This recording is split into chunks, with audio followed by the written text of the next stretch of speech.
Top Med Talk. Well, hello and welcome to Top Med Talk. I'm Desiree, Chappell, your host, and we are coming to you from EBPOM, Las Vegas. Fortunately, I am joined by my co-host, Editor-in-Chief of Top Med Talk, Professor Monty Mythen. Hello, Monty. How are you? Hi, Desiree. I'm average, I would say. Above average. Let's be a bit more positive. The sun is shining today. And we're recording. We get to be together. recording. We're recording. That's right. That's always the ray of sunshine that I look forward to. So I almost said it's still 2020 because it still kind of feels a little bit like that, doesn't it, Monty? This must be going on for about a year almost now, isn't it? It just seems as though we're lost in this strange COVID world. We should point out we're pre-recording on the 15th of January 2021. I'm adding that because the COVID world is changing very rapidly at the moment. So yeah. I'm here in my bedroom in West London with this lovely image of London behind me. And, it's pretty grim out there at the moment for everybody. But the vaccination has started is the good news. And we think we're plateauing in London with regards to critical care admissions. Hopefully, when this goes out, we'll be celebrating the fact that it's on the decline. Even better news. Also joining us is our friend of the Top Med Talk family, our co-host, Mike Grocott from the University of Southampton in the UK. Happy New Year to you both. I think we're also plateauing. I don't think we've had it quite as bad as London, but we've been well over full, hospital very stretched, most of the normal things not taking place. So it's a big challenge for everyone and really wearing on a lot of the people working at the bedside, particularly nurses. I had my first jab a couple of weeks ago. About 2/3 of the hospitals now had their first jab, but of course we've got this whole controversy in the UK about whether to give the second jab or share it around a bit more, which seems to me like a reasonable idea, but it's got some people vexed. One of the things I found interesting that you shared was the Pfizer vaccine, because you guys have that over there now in the UK, and the immunity that you can actually have after just a couple of weeks. What did you report? Prevention of serious illnesses is right up in the 90% once you're a couple of weeks in. Yeah. So if you look at week 3 and week 4, 14 to 21, 21 to 28 days after the first jab, you're largely protected. And in fact, the curve looks like it picks up about 10 days after the first jab. So we're here with EBPOM, the EBPOM Las Vegas meeting, first meeting of 2021. EBPOM, evidence-based perioperative medicine, been around for a while, hasn't it, Monty? Since 1997. So we've been doing, I think we're part of the sort of trailblazing international group discussing the sort of concept of perioperative medicine, which has now been defined and is in common parlance. Our iconic annual meeting was in London, and then over the years has extended to Ireland and Chicago. And when we talk about EBPOM Las Vegas, we should probably state the obvious. All meetings are virtual at the moment. Yes. But it was supposed to be in Las Vegas with the ASA, the American Society of Anesthesiologists, just before their practice management meeting. So thank you very much indeed for their partnership. But we're coming to you virtually. One of the topics that we've discussed in a study that we've been following over the year is the PRODIGY study, or the prediction of opioid-induced respiratory depression in patients monitored by capnoGraphY. And we had the opportunity now to catch up with some friends. We have Ashish Khanna, who is an intensivist and anesthesiologist, associate professor of anesthesiologist at Wake Med. Hello, Ashish. How are you? Hi, Desiree. Hi, Monty. Hi, Mike. At the Wake Forest School of Medicine. Wake Forest School of Medicine. Yes. And it's a pleasure to be here and be in Las Vegas and London at the same time, and Southampton. So that's a value of virtual meetings. It allows you to be in multiple places at the same time, in the luxury of your office. Luxury it is. Yes, agreed. Well, we can always dream. So our second guest, we have Roop, who's an associate professor of medicine at the Cleveland Clinic and the College of Medicine of Case Western Reserve University. Roop, it is so nice to see you again. How are you doing? Likewise. Hi, everybody. Wishing you guys a happy new year. I'm glad to be here with you guys. Yeah, absolutely. Well, guys, just before we kind of dive into PRODIGY, just take the temperature of how things are looking for COVID. Ashish, what's it looking like there for you guys in North Carolina? So I recently did a little television interview, and I did make a strong statement that what we're seeing right now is way worse than what we saw in March and April. And I think that's probably the universal truth. Most parts of this country, it was something that we anticipated would happen with winter and with the holidays. And my hope and prayer and silent prayer is that as the vaccination goes out, this is the last of the many surges we've seen. In fact, we've seen so many surges that we're not even calling it a surge anymore. The perpetual surge situation. The good news is the vaccination has been fairly well accepted with the medical community. I would say close to 90% of those being offered vaccination, at least in this hospital system here, are getting vaccinated. And, I get my second jab today. I'm standing. I haven't had any problems. So I recommend everyone to please, follow science, get vaccinated if you can, and we'll get through this. Yeah, absolutely. Absolutely. Well, thank you for sharing that. Roop, what's it look like up there in Cleveland? Well, yeah, we are hoping that we're pushing through this plateau phase of this surge, which is the post-holiday surge, and maybe beginning to see some downsloping from here. Our state, if the numbers are correct, has had a steady about 8 to 10,000 new cases a day. The deaths are somewhere between 80 to 100 a day. And it's kind of been on that big plateau for a while now. But I think that we are beginning to see that we might be going down the slope and be on the other side of this, hopefully, of this issue. Yeah. Yeah, it's the same as in Kentucky. In case for listeners, I'm a CRNA myself, a nurse anesthetist. We're still going strong with our surgical cases. We haven't really turned that down so much, but we are seeing still a fair amount of cases, but it does look like it's plateauing in Kentucky, which we were at a really hot spot for a little while. So hopefully that is the international trend that we're seeing, right? Well, gentlemen, over the past year, we've had a chance to talk to you all about the PRODIGY study. Now, Monty, where can we find the other conversations that we've had? So you can find them on Top Med Talk. So within our library there, if you look up PRODIGY, but also those of you who've been joining in our actual virtual meetings, we've recorded a number of conversations as well that we'll be playing out again soon.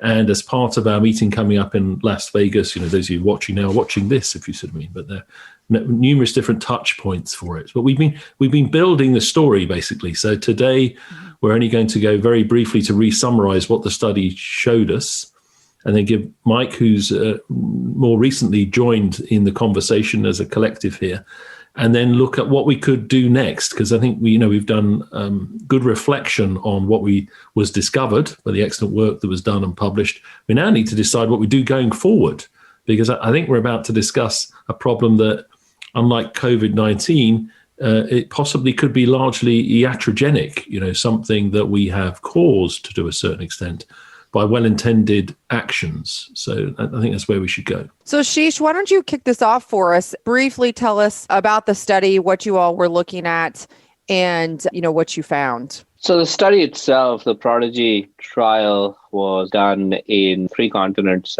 North America, Europe, and Asia. And we enrolled adult patients on the general care floor. Both our intent was to enroll both post-surgical and medical patients who were receiving parenteral opioids and were continuously monitored by capnoGraphY and oximetry-based monitoring.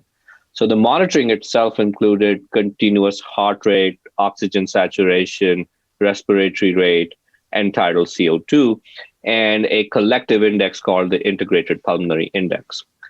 The monitoring was interesting because we blinded and silenced these monitors.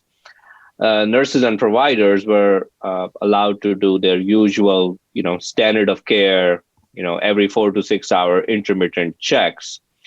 And what we hoped to uncover was sort of the burden of respiratory depression that was going unnoticed. And also, we wish to develop a risk prediction tool called the PRODIGY score that would allow us to estimate, provide some sort of a guidance to the clinician, say, your patient is an increased or usual risk or a low risk for opioid-induced respiratory depression. So 1,335 odd patients in our final cohort, and we developed the PRODIGY score. The score itself is simple. It's age, with increasing decades of life beyond the age of 60, male sex, opioid naivety, sleep disordered breathing, and chronic heart failure. So, as I say the score, I think one of the biggest points about the score is so easy, right? Everyone can literally find all of this in a patient's chart. You don't need to go online into a complex calculator or something like that. Easy to do score. Get your score on a patient. There's 3 levels on the score. More than 15 is highest risk. 8 to 15 is intermediate. Less than 8 is low risk. Now, mind you, low risk is not without risk. Low risk was still about 20% or so risk of opioid-induced respiratory depression. So I'd like to tell people that no one is without the risk of opioid-induced respiratory depression. But the hope is, once you do this score on your patients, you can not only think about better monitoring, but you can think about proactive interventions. Be a good doctor or be a good provider for your patient. And that's the simple truth with PRODIGY.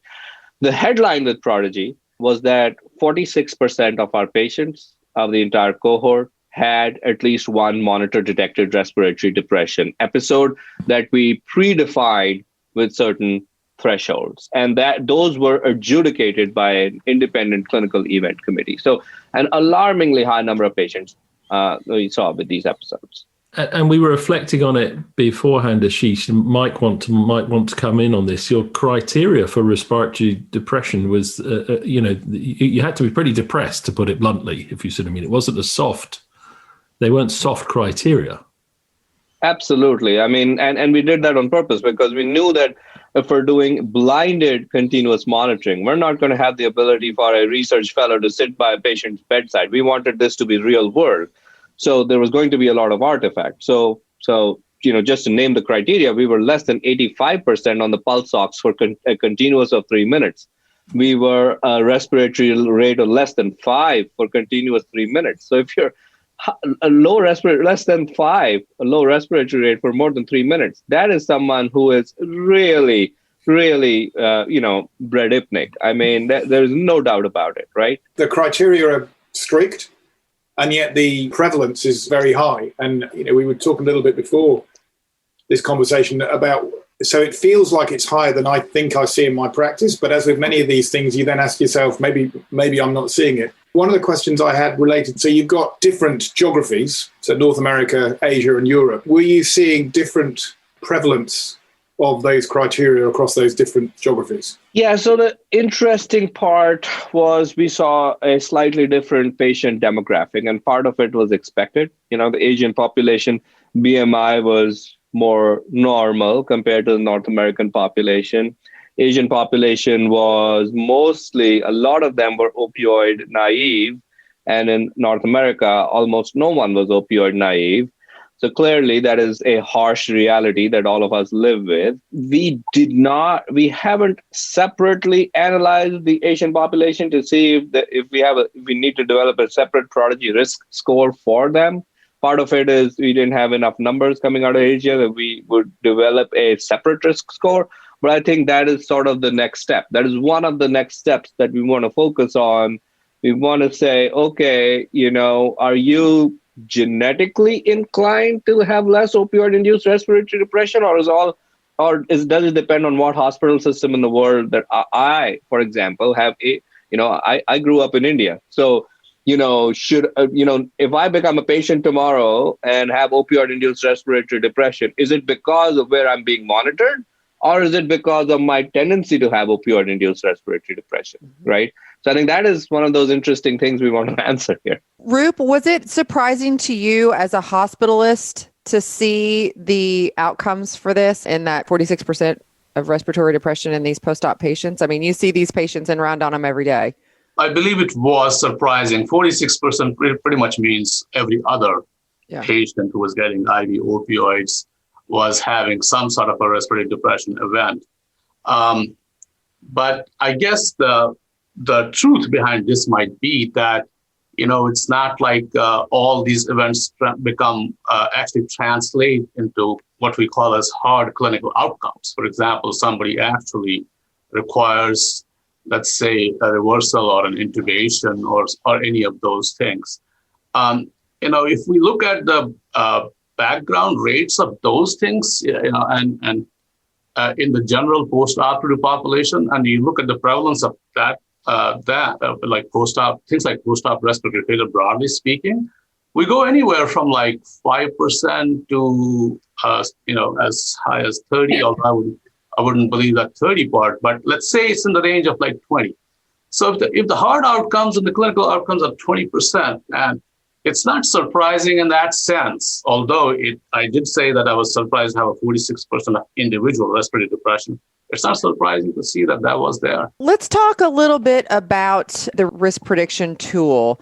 How do we use this tool and put it into practice so we can start, affecting that number? Ashish, do you have some ideas on this? So I think very simply speaking, every inpatient in the hospital should have some sort of risk prediction score, right? And PRODIGY is an easy to use tool. I think it should be brought into pre-anesthesia clinics, into the post-anesthesia care unit, and for the medical patients into the emergency room, or anytime a patient is admitted into a hospital. Every patient should just have a PRODIGY score tied to them, because a lot of patients, 90% of our patients, are still going to get opioids. And in fact, I will make an extension and say, yes, we developed the tool for opioid-induced respiratory depression, but what we are seeing is not just opioid-induced respiratory depression. We are seeing events on the floor for the lack of continuous monitoring or the lack of proactive interventions. So we need to have some sort of guidance for clinicians to intervene early and proactively. Now, whether that be a beta blocker in a patient who has chronic atrial fibrillation before, whether that be a diuretic in a patient who has heart failure, whether that be a respiratory therapist going more into a patient's room and making a patient do incentive spirometry. I think all those things matter as much as continuous monitoring does. So yes, we need some guidance, and we need it at, not just at the floor level, but at other places where a patient touches in a hospital. If this was universally applied, and clearly you can have it wrapped into your electronic health record, have you done any work, or are you looking at guidance for opioid prescription? So if you fall into a particular risk band, you get an advisory that comes up and says maybe you should reduce the dose or reduce the dose a bit more, that kind of thing. We have not done that as yet. The tie-in is if you are at a higher risk, we advise you getting continuous capnoGraphY and oximetry monitoring. Although I do agree with you that the real risk reduction is also then intelligently prescribing opioids. However, I will also say, Mike, again, that, it's not that in a world free of opioids, there is no post-operative respiratory depression. We all know that there's a fine line between an undertreated. So if pain is undertreated, especially in a post-surgical patient, then they're not going to take deep breaths, and then they're going to splint and get basal atelectasis and get hypoxemic and get into trouble. On the other hand, if pain is overtreated, then they get opioid-induced respiratory depression. So I don't have a perfect answer for that, but I do agree that there needs to be some intelligence in terms of opioid prescription practices. So let's talk about the interventions then, the monitoring that we can do. So they get a risk prediction and they're high risk. You mentioned just briefly some of those interventions. And then Roop, I want to hear from you too about this. What are we doing on the floors to actually then protect our patients if we know that they're high risk? Preemptively, I don't think we're doing much. Now, there are certain places, like Ashish said, that have telemetry on the floors, which is not exactly respiratory monitoring like ours does. But preemptively, we have nothing. We are always doing things, wiser after the event. So we have these AMET teams and rescue teams and stuff like that. And the intervention actually starts there. So the question really is that, does it have to be that way, that an RRT has to be called, an AMET has to be called, or can we have some sort of a basal guideline, as to, which of these patients we might have to actually have real continuous monitoring on? The continuous monitoring is not done on the general so-called medical or surgical floors or post-operative patients. And I think that interventions would be then studied. Once we have, for example, we know these are the high-risk patients, or we have decided to monitor some of these patients, if not all of them, and then we could have, what interventions basically got us better results than how we're doing it right now. Right now we are like having an AMET team come in and they either dismiss the problem as something big or send the patient to ICU. And that's not how things have to be in future. Yeah. And, we've talked about this again in some of our other conversations. Monty, you may remember this, about the difference between the different monitoring. Because, some people are like, well, we'll just throw a pulse ox on them. Ashish, you've said in your institution, you actually have continuous CO2 monitoring on these patients. Do people understand the difference and why we might go to something like that? So yeah, actually, we have continuous monitoring here for the last 5 years or so. Interestingly, there is a correction that the only monitoring we don't have is continuous CO2 monitoring, which actually is the most challenging part of continuous monitoring, because we know that end-tidal CO2 in a non-intubated patient, that is the one measurement that's most prone to fallacies and artifact, right? Mm-hmm. The nasal cannula can be on the forehead, can be on your shoulder, can be on the ground, right? Can be anywhere. And patients don't like it. They're not, there's a lot of like, oh, I don't like this thing in my nose. And if I had to make one suggestion, I would say that if the world is listening, people need to develop better ventilation monitors, right? And I think that is one part of monitoring we're missing. Here at Wake, we have continuous heart rate, respiratory rate, blood pressure, oxygen saturation, patient position, and body temperature.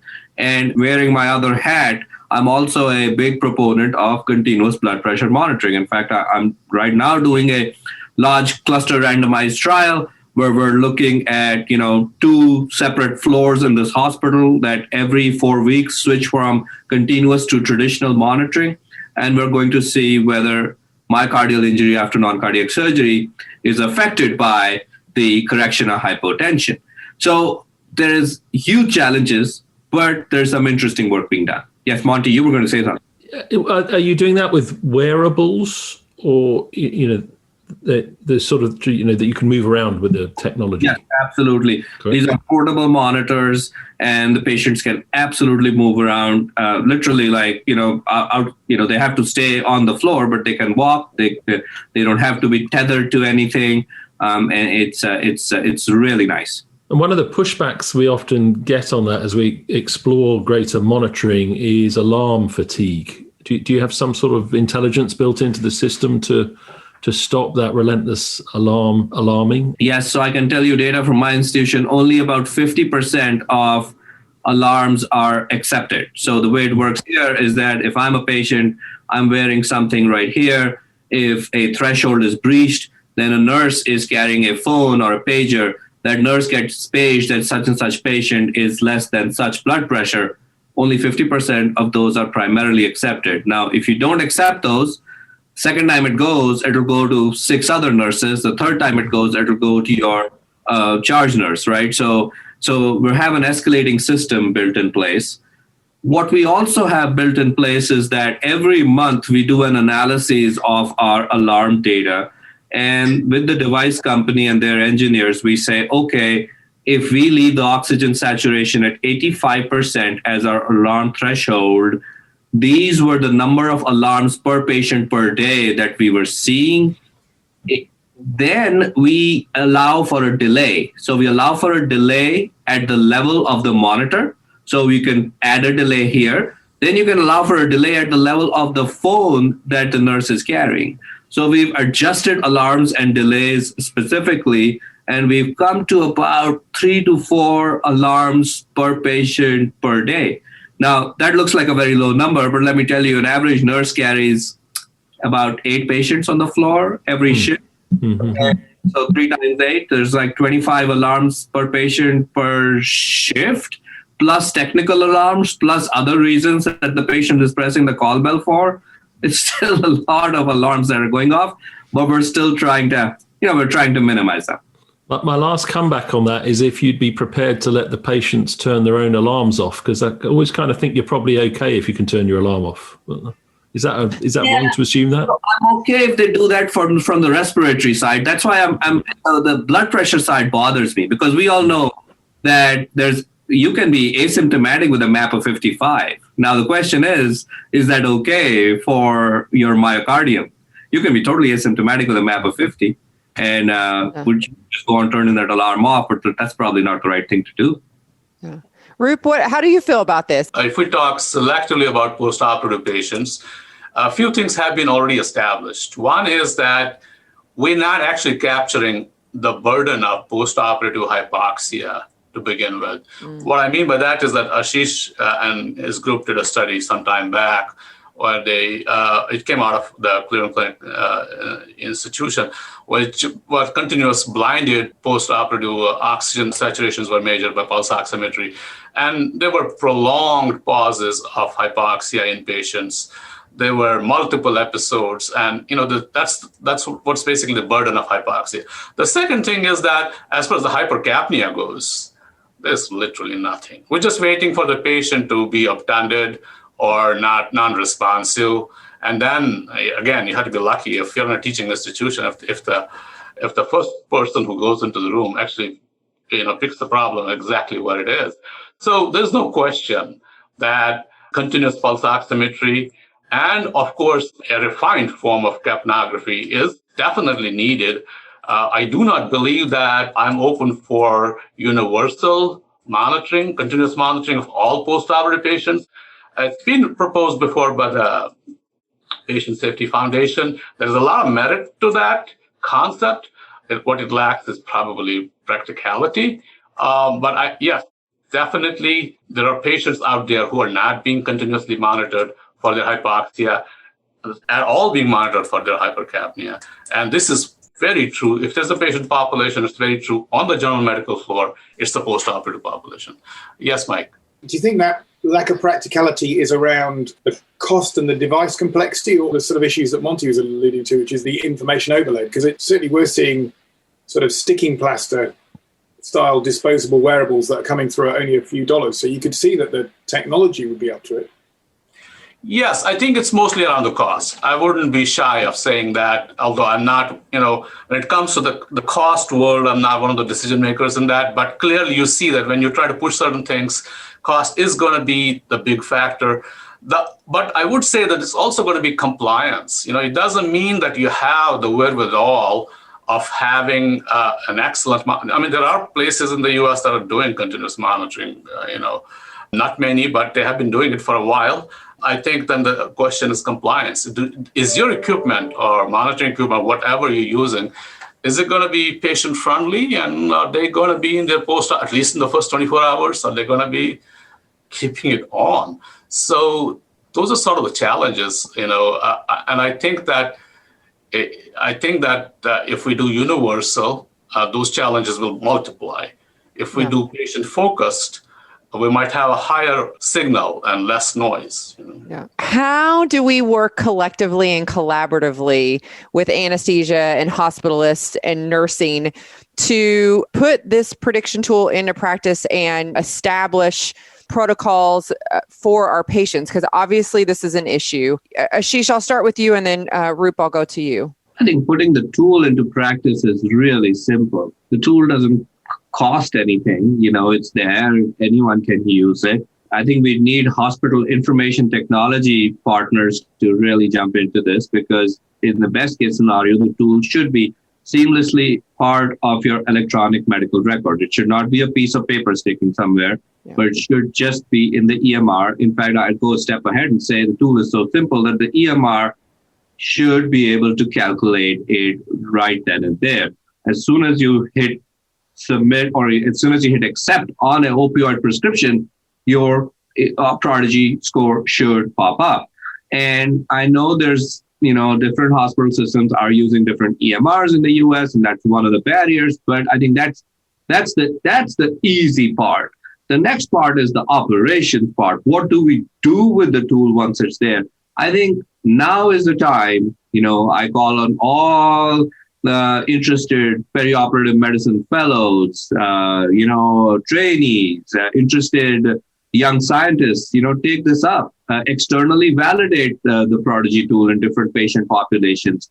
Make this your QI project. Make this a cost benefit project. This is the time to play with the tool and add to the science behind the tool. And I'd actually love to see some of those things come out, and we'd work with you. So use it, implement it, use it. The operations side will pick up once we start using it as a research tool, research methodology tool as well. The final frontier is building on continuous monitoring. And that will be the most difficult part to sort of navigate. But again, I'm hopeful that we're making progress and we're going to get there at some point. Roop, what do you need from us in this community to get this out to the hospitalists and those working in the hospital taking care of patients on the floor? How do we collaborate and make this work?